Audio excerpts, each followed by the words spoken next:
Welcome. This is Back to the Bins. I'm your host, Mr. B. Thank you so much for joining me today. If you've been here before, thanks so much for coming back, and if you're new here, thanks so much for stopping by. This is a comic book collecting channel, and I'm a comic collector. These Sunday videos are intended to showcase the books I picked up just this past week at my local comic shop. I've got a pull list, so I'm pretty familiar with what's happening in comics today. I love digging through the dollar bins, and I, of course, love digging through the back issue bins. So, if that sounds interesting to you, and you'd like to join me on my journey back to the bins, why don't you take a look over here, and I'll show you what I picked up. Alright, and like I said, these are the books I picked up this past week at my local comic shop, 204 Comics in Winnipeg, and as per usual, we start in alphabetical order, and that takes us to the back issue bins. I start here. This is Astonishing X-Men number 7 from December of 2004. That's a John Cassaday cover. This is the first appearance of Blindfold, otherwise known as Ruth Aldine. This is an awesome cover, very cool, very iconic. Saw a lot of this last week as everybody was sending their condolences out to John Cassaday, who, of course, I mentioned last week passed away.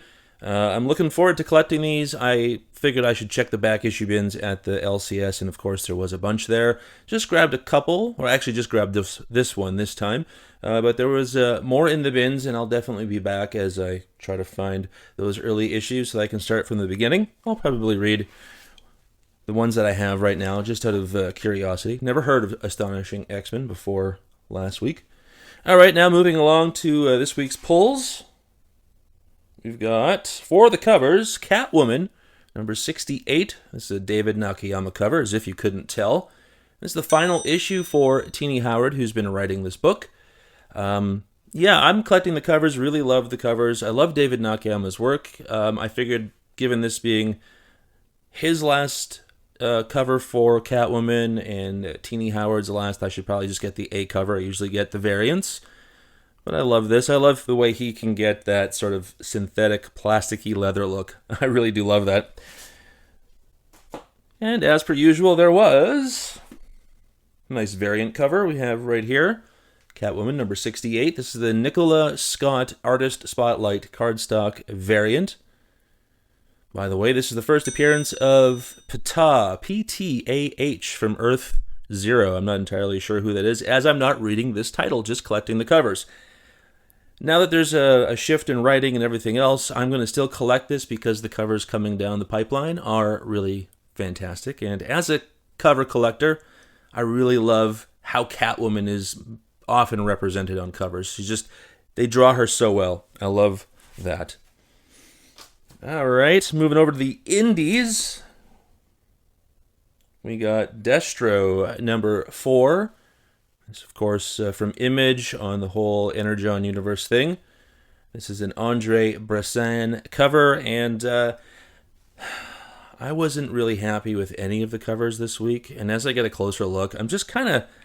This whole area of the gun in the hand, it just kind of throws me off a little bit. It could be better, but whatever. You know, I really love this book, and so, you know, for tossing a coin, and half the time it's a great cover, half the time it's good writing. You can't always get both, so this is fine. I really love this title. I would recommend this to anybody, even if you're not familiar with Destro or G.I. Joe. Last issue was really good. Really like that.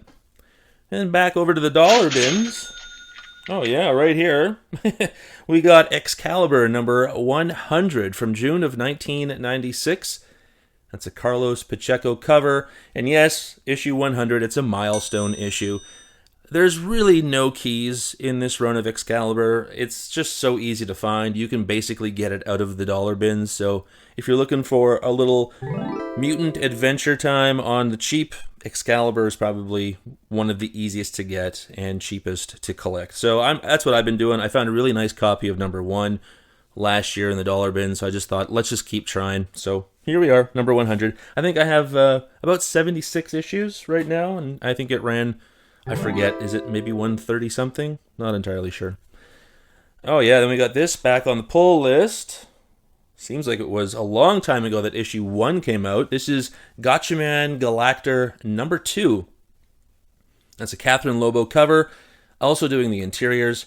And like I said, long time between issues. This has been a fun book.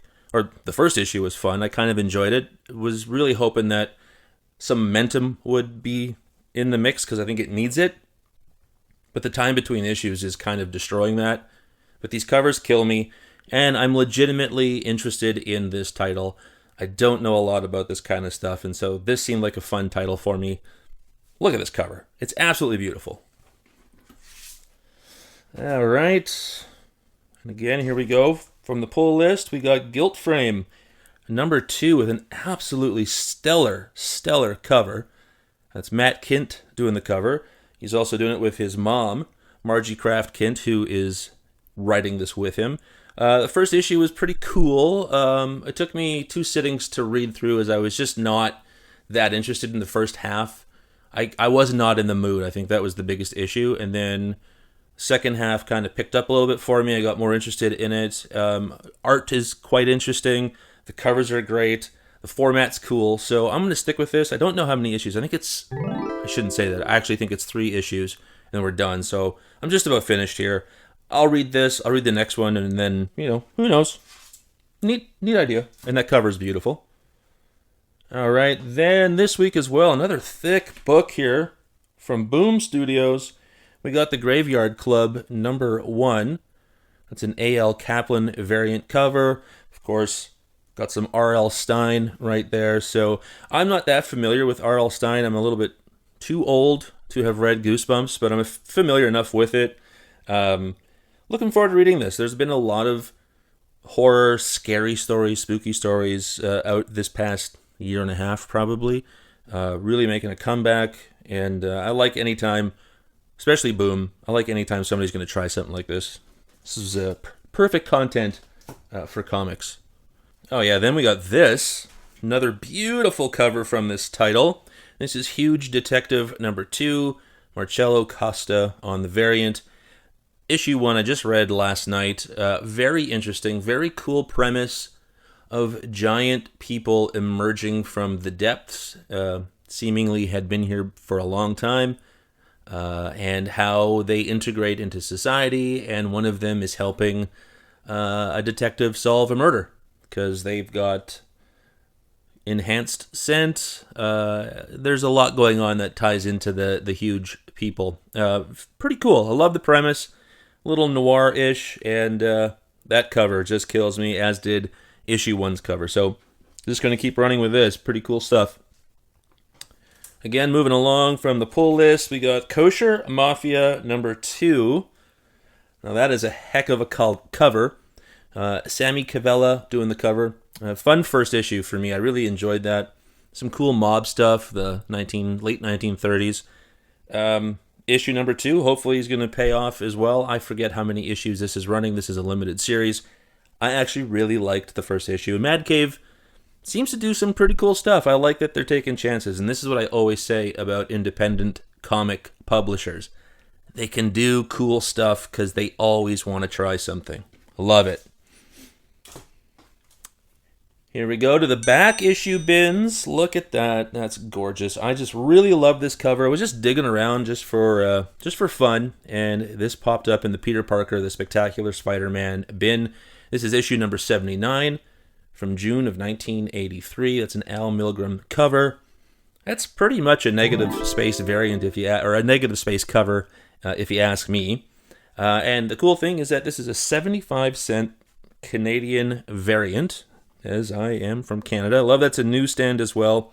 And again, just love this cover.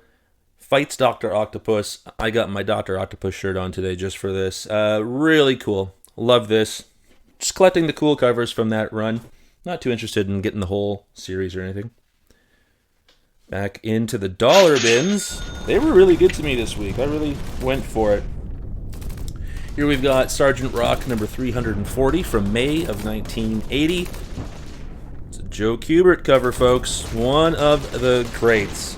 I just love a good World War II comic, and Sergeant Rock is kind of the epitome of that, especially on the DC side of things. You've got Sergeant Fury, of course, on the Marvel side.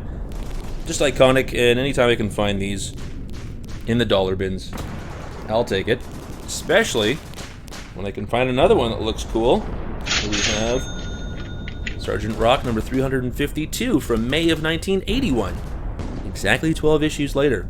This is a Tatiana Wood cover, and very cool here as well. I love Sergeant Rock's got the Tommy gun, he's got the bazooka, always injured, always torn fatigues, but he doesn't care.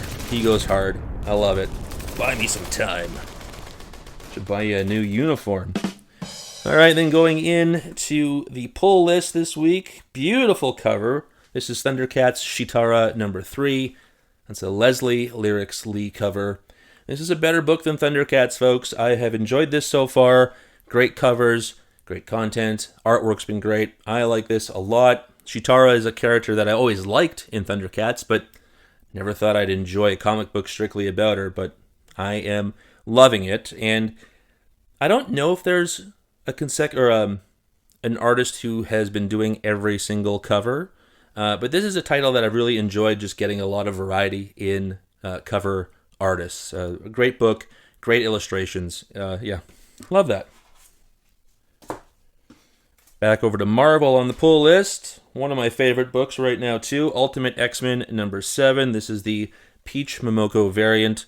I tell you every time, she does the A cover and she does a variant, and I've been trying to get all the variants that she's been doing. This is her book. These are her illustrations on the inside. These are her words. I love it. I love Peach Momoko, and this is great. Heading over to DC. On the pull list, we got Wonder Woman, number 13. This is where I'm going to end my run. A nice little bookend here to end this run of Wonder Woman. Once again, a Nicholas Scott Artist Spotlight cardstock variant.